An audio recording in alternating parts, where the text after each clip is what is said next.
अवस्था येते 47 दिवस ते 65 दिवस. अजून एक अवस्था येते, त्या अवस्थेला म्हणतात ट्युब्रिक ग्रोथ अवस्था. ट्युब्रिक म्हणजे कंदाचा विकास. तुम्हाला एक जादू दिसते, 40 दिवस पूर्ण झाले रे झाले की अचानकच कंद असा गाडग्यासारखा मोठा होतो.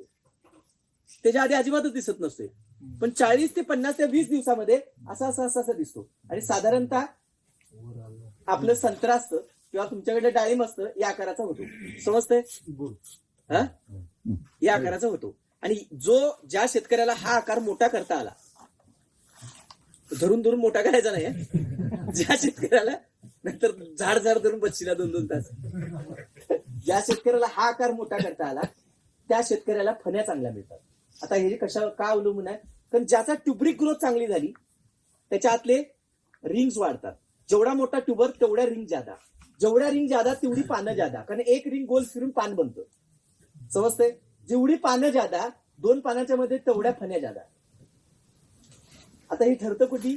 बरोबर 45, 47 ते 65, 70च्या दिवसाच्या मध्येच. तो ट्युब्रिक ग्रोथ जेवढी मोठी तुम्हाला चांगली शक्य होईल तेवढी तुम्हाला पानं जादा मिळतात, तेवढ्या तुम्हाला फण्या जादा मिळतात, तेवढी आपली प्रोडक्टिव्हिटी वाढते. समजते? क्लिअर होते? मग इथे परत आता कंद फुगण्यासाठी अजून काय लागतं? तर पॅरलल इक्वल न्यूट्रिशन म्हणजे नायट्रोजन आणि फॉस्फेट लागतो. आता इथं पोटॅशचा रोल फारसा नाही आहे, कॅल्शियमचा रोल नंबर 3 ला आहे. मग इथं आपण काय करतो? 24-24-0 प्रति एकर रोपाला, प्रति 1000 रोपाला 24-24-0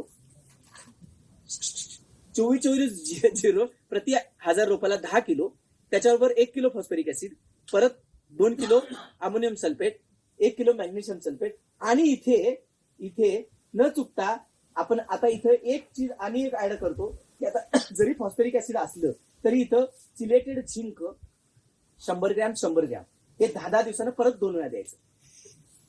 100 ग्रॅम 100 ग्रॅम ह्याच डोस सोबतच द्यायचं. आता चिलेटेड झिंक असलं तरी फॉस्फरिक ऍसिड मध्ये जर चालतं का? तर चिलेटेड आहे. समजतं? त्याचं काही डिबॉन्डिंग होत नाही. हे डोस 2 वेळा पडले की तुम्हाला लक्षात दीडपणे गेले की असं दिसेल की गाठ चटकन फुगली, ओव्हर साईज झाली. आणि एवढं झालं की तुमचं आता रिलॅक्स झाला. आता तुमचं ड्रिप बंद. आता तिथून पुढे 110 दिवसानं दुसरा डोस, त्यानंतर 140 दिवसानं तिसरा डोस, तोपर्यंत ड्रिप